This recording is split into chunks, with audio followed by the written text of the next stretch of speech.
Hello friends, ഞാനിന്ന് കാസർഗോഡിലെ തൊഴുത്തുകളെ കുറിച്ചാണ് പറയുന്നത്. നമ്മുടെ നാട്ടിലെ തൊഴുത്തുകൾ കണക്ക് തന്നെയാണെങ്കിലും അവിടെ വ്യത്യസ്തമായി എനിക്ക് കണ്ട ഒരു കാര്യമാണ് ഞാൻ ഇന്ന് നിങ്ങളായിട്ട് ഷെയർ ചെയ്യുന്നത്.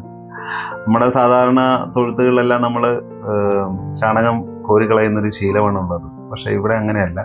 ഇവിടെ ചവറുകൾ ഇടുക, ചവറിട്ട് ഫില്ല് ചെയ്യുക. ആദ്യം കുറച്ച് ചവറുകളൊക്കെ ഇട്ടിട്ട് ആ ചവറിൻ്റെ മുകളിൽ പശുവിനെ കെട്ടി പശു ആ ചാണകം അവിടെ തന്നെ നിക്ഷേപിച്ച് അവിടെ തന്നെ ചവിട്ടി ഇരുത്തുകയാണ് ചെയ്യുന്നത്. അപ്പോൾ ചാണകവും ഗോമൂത്രവും ഒക്കെ വീണ് അതിങ്ങനെ ഫില്ല് ചെയ്ത് പശു നിരന്തരം ചവിട്ടുന്നത് മൂലം ചവിട്ടി അതൊരു ഫിൽ പരുവം മിക്സിങ് ആവും. ഈ ചാണകവും ചവറും എല്ലാം കൂടെ ഒരു മിക്സ് പരുവത്തിൽ കിട്ടും. അപ്പം ഈ 2-3 ദിവസം കഴിയാൻ നേരത്ത് വീണ്ടും ഇതിന് മുകളിലേക്ക് അവർ കുറച്ച് ചവറുകളൊക്കെ ഇട്ട് കൊടുക്കും.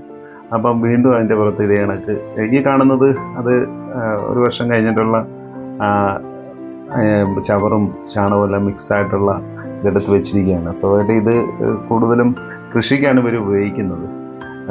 കവുങ്ങിനും വാഴയും എല്ലാത്തിനും ഇത് ഉപയോഗിക്കുന്നുണ്ട്. ഇത് വിൽക്കുന്നതിന് നല്ല വില കിട്ടുന്ന ഒരു ഇതാണ്. കൊട്ടയ്ക്ക് നല്ല വിലയാണ് അവിടെ ഉള്ളത്. അപ്പോൾ ഇതിങ്ങനെ ചെയ്യുന്നതുകൊണ്ട് ചാണകം പ്രത്യേകിച്ച് വാരേണ്ടി വരത്തില്ല.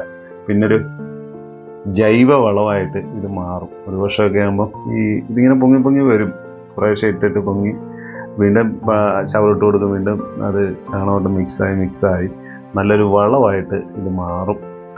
പ്രത്യേകിച്ച് പശുക്കൾക്കൊന്നും ഇതിന് വേണ്ട കുളമ്പ് രോഗ കാര്യങ്ങളൊന്നും ഉണ്ടായിട്ടില്ല. കാര്യം ചവറ് ഇട്ട് കൊടുക്കുന്നതുകൊണ്ടാണ് അങ്ങനെ ഇതാകുന്നത്.